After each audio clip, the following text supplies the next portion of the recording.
Hi everyone. So ಇವತ್ತಿನ present ಸಿಚುವೇಶನಲ್ಲಿ ಚಿಕ್ಕ ಮಗುವಿಂದ ಹಿಡಿದು ದೊಡ್ಡವರು ವಯಸ್ಸಾದವರವರೆಗೂ ಅನುಭವಿಸ್ತಾರ ಕಾಮನೆಸ್ಟ್ ಕಂಡೀಷನ್ ಅಂದರೆ ಶೀತ ತಲೆನೋವು. ಸೊ ಶೀತ ತಲೆನೋವು ಬಗ್ಗೆ ಹೇಳ್ಬೇಕಾದ್ರೆ ಕೆಲವ್ರು ಹೇಳ್ತಾರೆ, ಮೇಡಮ್ ಸಖತ್ ಓದಾಡ್ತೀವಿ, ಯಾಕೆ ಬರುತ್ತೆ ಅಂತ ಗೊತ್ತಾಗಲ್ಲ, ಪದೇ ಪದೇ ಬರುತ್ತೆ, ಏನಕ್ಕೆ ಬರುತ್ತೆ ಅಂತ ಗೊತ್ತಾಗಲ್ಲ, ಆ ಥರಕ್ಕೆ ನಿಮ್ಗೆ ಕೇಳ್ತಾರೆ. ಫಸ್ಟ್ ಅದನ್ನು ತಿಳ್ಕೊಳ್ಳಿ, ಶೀತ ತಲೆನೋವು ಏನಕ್ಕೆ ಬರುತ್ತೆ, ಅದ್ರ ಕಾರಣ ಏನು. ಸೊ ಮಲ್ಟಿಪಲ್ ರೀಸನ್ಸ್ ಇದೆ. ಇವಾಗ ಶೀತದ ಬಗ್ಗೆ ತಗೊಂಡ್ರೆ ಸಿಂಪಲ್ ಅಲರ್ಜಿಕ್ ಕಂಡೀಷನ್ ಇರ್ಬೋದು, ಅಥವಾ ಕೋಲ್ಡ್ ಎನ್ವೈರನ್ಮೆಂಟ್ ಇರ್ಬೋದು, ಇಲ್ವೋ ವೆದರ್ ಚೇಂಜ್ ಇರ್ಬೋದು, ಇಲ್ವೋ ನೀವೇನಾದ್ರು ಕೋಲ್ಡ್ ಐಟಮ್ಸ್ ತಿಂದಿರ್ತೀರಾ ಅನ್ಕೊಳ್ಳಿ. ಸೊ ಕೋಲ್ಡ್ ಐಟಮ್ಸ್ನ ಇಮ್ಯುನಿಟಿ ವ್ಯತ್ಯಾಸ ಆಗಿ ಅದರಿಂದ ಬರೋ ಚಾನ್ಸಸ್ ಇದೆ. ಇಲ್ವೋ ಇಮ್ಯುನಿಟಿ ಪವರೇ ನಿಮ್ಮಲ್ಲಿ ಲೋ ಇದೆ, ಅವಾಗ ನೀವು ಪ್ರೋನ್ ಆಗ್ತೀರಾ, ಇನ್ಫೆಕ್ಷನ್ಗೆ ಇದಕ್ಕೆಲ್ಲ ಪ್ರೋನ್ ಆಗ್ತೀರಾ.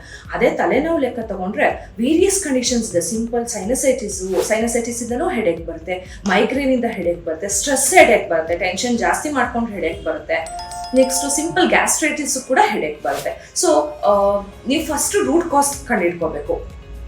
ಸೊ ಕೇಳ್ತಾರೆ ಕೆಲವರು, ಮ್ಯಾಮ್ ಪದೇ ಪದೇ ನಂಗೆ ಶೀತ ಆಗುತ್ತೆ, ಪದೇ ಪದೇ ತಲೆನೋವು ಬರುತ್ತೆ, ಸೊ ಮಾತ್ರೆಗಳು ತೊಗೊಂಡ್ಬಿಡ್ತೀನಿ, ಮೆಡಿಕಲ್ ಸ್ಟೋರ್ಸ್ಗೆ ಹೋಗಿ ಮಾತ್ರೆ ತೊಗೋತೀನಿ, ಇಲ್ಲೋ ಮನೇಲಿ ಯಾವ್ದಿದೆಯೋ ನನಗೆ ಗೊತ್ತಿದೆಯೋ ಆ ಮಾತ್ರೆಗಳು ತೊಗೊಂಡ್ಬಿಡ್ತೀನಿ, ಸೊ ಇದರಿಂದ ಏನು ತೊಂದರೆ ಆಗಲ್ವಾ? ಓಕೆ ತಗೊಂಡೆ, ಬಟ್ ಕ್ಯೂರ್ ಆಗಲ್ಲ ಮೇಡಮ್, ಮತ್ತೆ ಬರುತ್ತೆ ಅದು, ಅವಾಗ ಏನು ಮಾಡೋದು? ಈ ಥರ ಕ್ವೆಶನ್ಸ್ ಇರುತ್ತೆ, ಈ ಥರ ಡೌಟ್ಸ್ ಇರುತ್ತೆ ನಿಮಗೆ.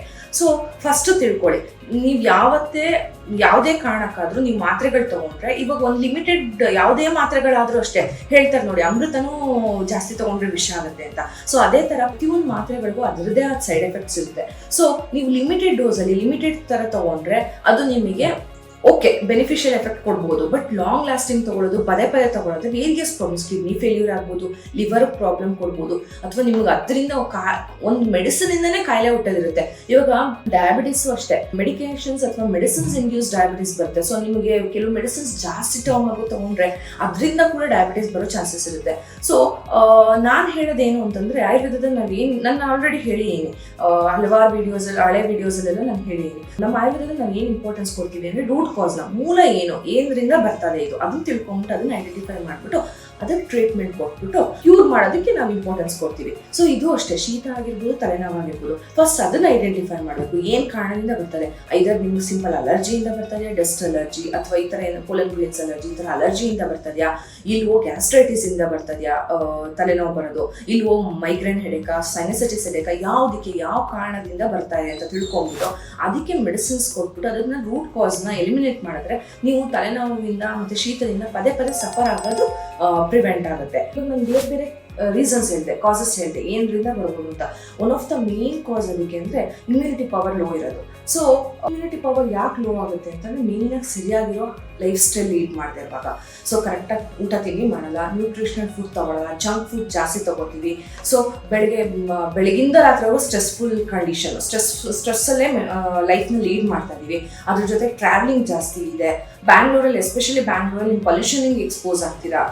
ಮತ್ತು ಇನ್ನೊಂದು, ರಾತ್ರಿ ಹೊತ್ತು ನಿದ್ದೆ ಚೆನ್ನಾಗಿ ಮಾಡಲ್ಲ, ಅದರಲ್ಲೂ ಲ್ಯಾಕ್ ಆಫ್ ಸ್ಲೀಪ್ ಇದೆ, ಮತ್ತು ಮಲ್ಕೊಳ್ಳೋ ನಿದ್ದೆಲೂ ಸೌಂಡ್ ಸ್ಲೀಪ್ ಮಾಡ್ತಾ ಇಲ್ಲ. ಸೊ ಈ ಥರ ಎಲ್ಲ ಕಾಸಸ್ ಇಂದ ಏನಾಗುತ್ತೆ, ನಿಮ್ಮ ಹೆಲ್ತ್ ಡಿಟಿರಿಯರೇಟ್ ಆಗುತ್ತೆ, ಹೆಲ್ತ್ ಜೊತೆಗೆ ಇಮ್ಯುನಿಟಿ ಪವರ್ ಕೂಡ ಡಿಟಿರಿಯರೇಟ್ ಆಗುತ್ತೆ. ಈ ಥರ ಕಡಿಮೆ ಆದಾಗ, ಇಮ್ಯುನಿಟಿ ಪವರ್ ಲೋ ಆದಾಗ ನಿಮಗೆ ಇನ್ಫೆಕ್ಷನ್ಸ್ ಅಟ್ಯಾಕ್ ಆಗೋದು ಬೇಗ. ಸೊ ಏನು ಮಾಡ್ಬೋದು, ಇಮ್ಯುನಿಟಿ ಪವರ್ ಬೂಸ್ಟ್ ಮಾಡ್ಕೊಳಕ್ಕೆ ಏನು ಮಾಡ್ಬೋದು ಅಂದರೆ, ಫಸ್ಟ್ ಫಾರ್ಮೋಸ್ಟು ಗುಡ್ ಸ್ಲೀಪ್ ಇರಬೇಕು, ಒಳ್ಳೆ ನೆಮ್ಮದಿಯಾಗಿ ನಿದ್ದೆ ಮಾಡಬೇಕು, ಸ್ಟ್ರೆಸ್ ಮ್ಯಾನೇಜ್ಮೆಂಟ್ ಮಾಡ್ಕೋಬೇಕು. ಇರುತ್ತೆ, ಪ್ರತಿಯೊಬ್ಬರಿಗೂ ಸ್ಟ್ರೆಸ್ ಇರುತ್ತೆ. ಒಂದು ಚಿಕ್ಕ ಮಗುವಿಂದ ಹಿಡಿದು ದೊಡ್ಡ ಕೆಲಸದಲ್ಲಿ ಇರೋವರೆಗೂ ಪ್ರತಿಯೊಬ್ಬರಿಗೂ ಅವ್ರದ್ದೇ ಆದ ಸ್ಟ್ರೆಸ್ ಇರುತ್ತೆ. ಸೊ ಹೆಂಗೆ ಅದನ್ನ ಮ್ಯಾನೇಜ್ ಮಾಡ್ಕೋತೀರಾ, ಆ ಸ್ಟ್ರೆಸ್ನ ಹೆಂಗೆ ಓವರ್ಕಮ್ ಮಾಡ್ತೀರಾ ಅನ್ನೋದು ಇಂಪಾರ್ಟೆಂಟು. ಸೊ ನಿಮಗೆ ಹಾಬೀಸ್, ಲೀಜರ್ ಟೈಮಲ್ಲಿ ವೇರಿಯಸ್ ಹಾಬೀಸ್ ಇಟ್ಕೊಳ್ಳಿ, ನಿಮ್ಮದೇ ಆದ ಒಂದು ಮೆಥಡ್ ಫಾಲೋ ಮಾಡ್ಕೊಳ್ಳಿ, ಅಥವಾ ಮೆಡಿಟೇಷನ್ ಮಾಡಿ, ಯೋಗ, ಪ್ರಾಣಾಯಾಮ ಇದೆಲ್ಲ ತುಂಬ ಹೆಲ್ಪ್ ಆಗುತ್ತೆ.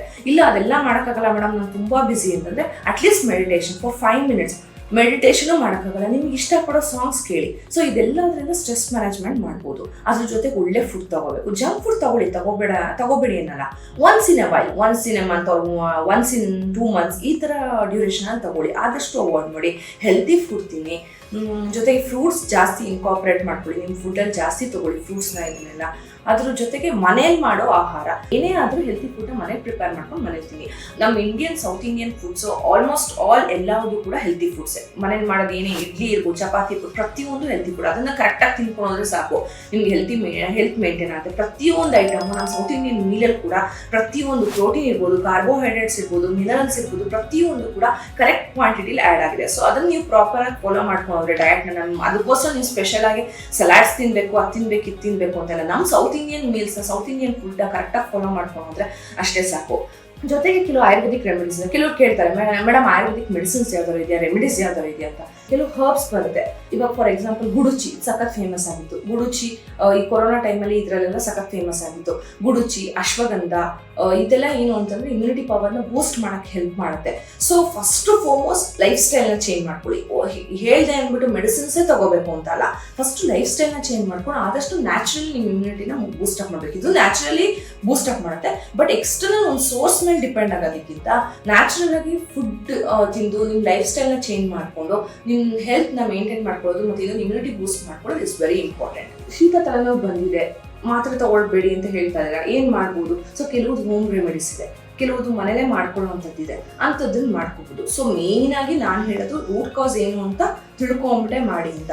ಬಟ್ ಶೀತಕ್ಕೆ, ಕೋಲ್ಡ್ಗೆ, ಇವಾಗ ಕಫ ಬರ್ತದೆ ಇಲ್ವೋ, ಕಣ್ಣು ಮೇಲೆ ತಲೆನೋವಿದೆ, ಈ ಥರ ಎಲ್ಲ ಕೆಲವು ತಲೆನೋವಿಗೆ ನೀವು ಮನೇಲೆ ಮಾಡ್ಕೋಬಹುದು. ಸೊ ಶುಂಠಿ ಕಷಾಯ ಮಾಡ್ಕೊಳ್ಳಿ. ಇವಾಗ 1 ಲೋಟ ನೀರಿಗೆ ಒಂದು ಅರ್ಧ ಇಂಚ್ ಅಥವಾ 1 ಇಂಚ್ ಶುಂಠಿ ಹಾಕ್ಬಿಟ್ಟು ಅದನ್ನ ಕುದಿಸ್ಬೇಕು. 1 ಲೋಟ ನೀರು ಅರ್ಧ ಲೋಟ ನೀರು ಹಾಕ್ಬೇಕು. ಅದಕ್ಕೆ ನೀವು ಸಕ್ಕರೆ ಹಾಕೊಂಡು, 1 ಸ್ಪೂನ್ ಸಕ್ಕರೆ, ಒಂಚೂರು ಹಾಲು ಹಾಕೋಬಹುದು, ಹಾಲು ಹಾಕೊಳ್ದೇ ಕುಡಿಬಹುದು. ಸೊ ಇದನ್ನ ಕುಡಿದ್ರೆ ಇದು ಒಂದು ಹೆಲ್ಪ್ ಆಗುತ್ತೆ. ಇನ್ನೊಂದು ಅರಿಶಿಣದ ಹಾಲು ಎಲ್ಲರಿಗೂ ಗೊತ್ತಿರುತ್ತೆ. ಸೊ ಅದೊಂದು ಹೆಲ್ಪ್ ಆಗುತ್ತೆ. ಅರಿಶಿಣದ ಹಾಲು ಮಾಡ್ಕೊಂಡು ಕುಡಿದ್ರೆ ಹೆಲ್ಪ್ ಆಗುತ್ತೆ.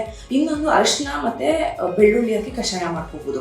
ಸೊ ಹೇಗೆ ಅಂತಂದ್ರೆ ಒಂದು ಲೋಟದ ನೀರಿಗೆ ಒಂದು 4 ಅಥವಾ 5 ಕ್ಲೋಸ್ ಇದಿರುತ್ತಲ್ಲ, ಬೆಳ್ಳುಳ್ಳಿ ಇರುತ್ತಲ್ಲ, ಅದನ್ನ ಹಾಕೊಳ್ಳಿ. ಅದ್ರ ಜೊತೆಗೆ ಸ್ವಲ್ಪ ಶುಂಠಿ ಸ್ವಲ್ಪ, ಮತ್ತೆ ಇದು ಅರಿಶಿನ ಸ್ವಲ್ಪ 1 ಪಿಂಚ್ ಅಥವಾ 2 ಪಿಂಚ್, 1 ಚಿಟಿಕೆ ಅಥವಾ 2 ಚಿಟಿಕೆ ಹಾಕೊಂಡ್ರೆ ಅದನ್ನ ಚೆನ್ನಾಗಿ ಕುದಿಸ್ಬೇಕು. ಎಷ್ಟು ಅರ್ಧದವರೆಗೂ ಆಗುತ್ತೆ. ಸೊ ಈ ಅರ್ಧದವರೆಗೂ ಆಗಿರೋದನ್ನ ನೀವು ಹಾಲು ಜೊತೆ ಮಿಕ್ಸ್ ಮಾಡ್ಕೊಂಡಾರು ಕುಡಿಬೋದು, ಇಲ್ವ ಹಾಗೆ ಆಗಿದ್ರು ಕುಡಿಬೋದು. ಇನ್ನೊಂದು ಸಿಂಪಲ್ ರೆಮಿಡಿ ಇದೆ, ಏನಂದ್ರೆ ಜೀರಿಗೆ, 1 ಸ್ಪೂನ್ ಜೀರಿಗೆ, 1 ಸ್ಪೂನ್ ಕೊತ್ತಂಬರಿ ಬೀಜನ 1 ಲೋಟ ನೀರಿಗೆ ಹಾಕ್ಬಿಟ್ಟು ಚೆನ್ನಾಗಿ ಕುದಿಸ್ಬೇಕು. ಅದು ಅರ್ಧ ಲೋಟ ಆದ್ಮೇಲೆ ಅದಕ್ಕೆ ಸ್ವಲ್ಪ ತುಪ್ಪ ಮತ್ತೆ ಹಾಲು ಹಾಕೊಂಡು ಅದನ್ನ ಕುಡಿಬೇಕು. ಸೊ ನಾನು ಓವರ್ ಆಲ್ ಆಗಿ ಡಿಫ್ರೆಂಟ್ ಆಸ್ಪೆಕ್ಟ್ ಆಫ್ ದ ತಲೆನೋವು ಬಂದ್ರು, ಶೀತ ಬಂದ್ರು ಇದೇ ಆಗುತ್ತೆ ಅನ್ನೋ ನಾನು ಹೇಳಿರೋದು. ಸೊ ಫರ್ದರ್ ಈ ಹೋಮ್ ರೆಮಿಡೀಸ್ ಅಲ್ಲೂ ಕೂಡ ಶೀತದ ತಲೆನೋವು ಬಂದ್ರೆ ಬೇರೆ ಆಗುತ್ತೆ, ಅದೇ ಉಷ್ಣಕ್ಕೆ ಕೆಲವ್ರಿಗೆ ತಲೆನೋವು ಬರುತ್ತೆ, ಗ್ಯಾಸ್ಟ್ರೈಟಿಸ್ ತಲೆನೋವು ಬರುತ್ತೆ. ಸೊ ಅದರಲ್ಲೂ ಫರ್ದರ್ ಬೇರೆ ಆಗುತ್ತೆ. ಫಾರ್ ಎಕ್ಸಾಂಪಲ್ ನಿಮಗೆ ಗ್ಯಾಸ್ಟ್ರೈಟಿಸ್ ತಲೆನೋವು ಬಂದಿದೆ, ಎದೆ ಉರಿ ಬಂದಿದೆ, ಅವಾಗ ಜೀರಿಗೆ ಮತ್ತೆ ಕೊತ್ತಂಬರಿ ಬೀಜ, ತುಪ್ಪ ಮತ್ತೆ ಹಾಲು ನಾನು ಹೇಳಿದ್ನಲ್ಲ, ಅದನ್ನ ಹಾಕೊಂಡು ಕುಡಿದ್ರೆ ಹೆಲ್ಪ್ ಆಗುತ್ತೆ. ಅದೇ ಶೀತಕ್ಕೆ ತಲೆನೋವು ಬಂದಿದೆ ಅಂದಾಗ ಶುಂಠಿ ಕಷಾಯ ಅಥವಾ ಶುಂಠಿ ಬೆಳ್ಳುಳ್ಳಿ ಕಷಾಯ ಇದು ಹೆಲ್ಪ್ ಆಗುತ್ತೆ. ಸೊ ಅದೇ ಡಿಫ್ರೆಂಟ್ ವೆರೈಟೀಸ್ ಹೋಗ್ತಾ ಹೋಗುತ್ತೆ. ಡಿಪೆಂಡ್ ಅಪಾನ್ ನಿಮ್ಮ ಕಂಡೀಷನ್, ನಿಮ್ಗೆ ಏನರಿಂದ ಬಂದಿದೆ ಅನ್ನೋದು ಫಸ್ಟ್ ತಿಳ್ಕೊಬೇಕು. ಅದ್ರ ಮೇಲೆ ಹೋಮ್ ರೆಮಿಡೀಸ್ ಇರ್ಬೋದು, ಮೆಡಿಸಿನ್ಸ್ ಇರ್ಬೋದು, ಅದು ವೇರಿ ಆಗ್ತಾ ಹೋಗುತ್ತೆ. ಸೊ ಅದನ್ನ ತಿಳ್ಕೊಂಡು ಅದಕ್ಕೆ ತಕ್ಕಂತೆ ತಗೊಂಡ್ರೆ ಬೆನಿಫಿಟ್ ಬೇಗ ನಿಮಗೆ ರಿಸಲ್ಟ್ ಸಿಗುತ್ತೆ. ಇವಾಗ ಶೀತ ಆಗಲಿ ತಲೆನೋವಾಗಲಿ ನಾನು ಹೇಳ್ದಂಗೆ ಅನೇಕ ಕಾರಣದಿಂದ, ವೇರಿಯಸ್ ರೀಸನ್ಸ್ ಇಂದ ಬರುತ್ತೆ. ಸೊ ನಿಮ್ಗೆ ಅದನ್ನ ಐಡೆಂಟಿಫೈ ಮಾಡಕ್ ನಿಮಗೆ ಗೊತ್ತಾಗದೆ ಯಾವುದೋ ಒಂದು ಮೆಡಿಸಿನ್ಸ್ ತಗೊಂಡು ಕೆಲವು ಸಲ ಆ ಮೆಡಿಸಿನ್ಸ್ ಅಡ್ವರ್ಸ್ ರಿಯಾಕ್ಷನ್ ಕೊಟ್ಬಿಟ್ಟು ಫರ್ದರ್ ಆ ಕಂಡೀಷನ್ ಜಾಸ್ತಿ ಮಾಡೋ ಚಾನ್ಸಸ್ಸು ಇರುತ್ತೆ. ಸೊ ಆ ಥರ ತಪ್ಪು ಮಾಡೋ ಬದಲು ಡಾಕ್ಟರ್ ಹತ್ರ ಹೋಗ್ಬಿಟ್ಟು ಕರೆಕ್ಟಾಗಿ ತೋರಿಸ್ಕೊಂಡ್ಬಿಟ್ಟು ಔಷಧಿ ಮಾತ್ರೆ ತಗೊಳ್ಳೋದು ಉತ್ತಮ. ಇಲ್ಲ ನನಗೆ ಗೊತ್ತಾಗ್ತದೆ ಮೇಡಮ್, ನೀವು ಹೇಳಿದ್ ನಂಗೆ ಗೊತ್ತಾಯ್ತು, ನಂಗೆ ಗ್ಯಾಸ್ಟ್ರೈಟಿಸ್ಗೆ ಬರ್ತದೆ, ಇಲ್ವೋ ಶೀತ ಆಗಿದೆ, ನನಗೆ ಮೊದಲಿಂದನೂ ಶೀತಕ್ಕೆ ಪ್ರೋನ್ ಆಗಿದ್ದೀನಿ, ನಂಗೆ ಮೊದಲಿಂದನೂ ಬೇಗ ಕೋಲ್ಡ್ ಅಟ್ಯಾಕ್ ಆಗುತ್ತೆ, ಸೊ ನಂಗೆ ಗೊತ್ತಾಗ್ತದೆ ಕಫ ಕಟ್ತದೆ ಅಂತ ಗೊತ್ತಾಗ್ತದೆ, ಈ ಥರ ಹೇಳಿದ್ರೆ ನಾನು ನನಗೆ ಕಫ ಕಟ್ಟಕ್ಕೆ ಶುಂಠಿ ಕಷಾಯ ಅಥವಾ ಶುಂಠಿ ಬೆಳ್ಳುಳ್ಳಿ ಕಷಾಯ ಅಥವಾ ನೀವು ತುಳಸಿ ಕಷಾಯನೂ ಮಾಡ್ಕೋಬಹುದು, ವಿಳ್ಯದೆಲೆನೂ ಕೂಡ ಜಜ್ಜಿಬಿಟ್ಟು ಅದ್ರ ರಸ ಹಿಂಡ್ಕೊಂಡು ಕುಡಿಬೋದು. ಸೊ ಈ ಥರದ್ದೆಲ್ಲ ಫಾಲೋ ಮಾಡ್ಕೊಳ್ಳಿ. ಇಲ್ಲ ಮೇಡಮ್ ನಂಗೆ ಗ್ಯಾಸ್ಟ್ರೈಟಿಸ್ಗೆ ಅಂತ ಗೊತ್ತಾಗೋಯ್ತು ನನಗೆ ಅಂತಂದ್ರೆ ನಾನು ಹೇಳ್ದಂಗೆ ಜೀರಿಗೆ ಕೊತ್ತಂಬರಿ ಬೀಜ, ಇದೇ ಥರ ಮಲ್ಟಿಪಲ್ ಮನೆಮದ್ದು ಇದೆ, ತುಂಬಾ ಮನೆಮದ್ದುಗಳಿದೆ. ಬಟ್ ಅದು ಡಿಪೆಂಡ್ಸ್ ಅಪಾನ್ ನಿಮ್ಮ ಕಂಡೀಷನ್, ನಿಮ್ಗೆ ಯಾವ್ದ್ರಿಂದ ಬಂದಿದೆ, ಏನಕ್ಕೆ ಬಂದಿದೆ ಅದನ್ನ ತಿಳ್ಕೊಂಡು ಅದಕ್ಕೆ ಕೊಡೋದು ಒಳ್ಳೇದು. ಅದನ್ನ ಫಸ್ಟ್ ಐಡೆಂಟಿಫೈ ಮಾಡ್ಬಿಟ್ಟು ಟ್ರೀಟ್ಮೆಂಟ್ ಇರ್ಬೋದು, ಮನೆ ಮದ್ದಿರ್ಬೋದು, ನಿಮ್ಗೆ ಐಡೆಂಟಿಫೈ ಮಾಡಕ್ ಆಗ್ತಾ ಇದೆಯಾ ನಿಮ್ಮ ಕಂಡೀಷನ್, ನಿಮ್ಗೆ ಗೊತ್ತಿದೆಯಾ ನಿಮ್ಮ ಕಂಡೀಷನು, ಅವಾಗ ಮಾಡ್ಕೊಳ್ಳಿ. ಮನೆ ಮದ್ದಾಗ್ಲಿ ಟ್ರೀಟ್ಮೆಂಟ್ ಆಗಲಿ ನಿಮ್ಗೆ ಗೊತ್ತಿರೋ ತಗೊಳ್ಳಿ. ಇಲ್ಲ ನಿಮ್ಗೆ ಗೊತ್ತಾಗ್ತಲ್ಲ ಮೇಡಮ್ ನನಗೆ ಏನಕ್ಕೆ ಬಂದಿದೆ ಅಂತಾನೆ ಗೊತ್ತಾಗ್ತಲ್ಲ ಅಂದ್ರೆ ಡಾಕ್ಟರ್ನ ಅಪ್ರೋಚ್ ಮಾಡ್ಬಿಟ್ಟು ಏನಕ್ಕೆ ಅಂತ ತಿಳ್ಕೊಂಡು ಟ್ರೀಟ್ಮೆಂಟ್ ತಗೊಳ್ಳೋದು ಉತ್ತಮ. Thank you.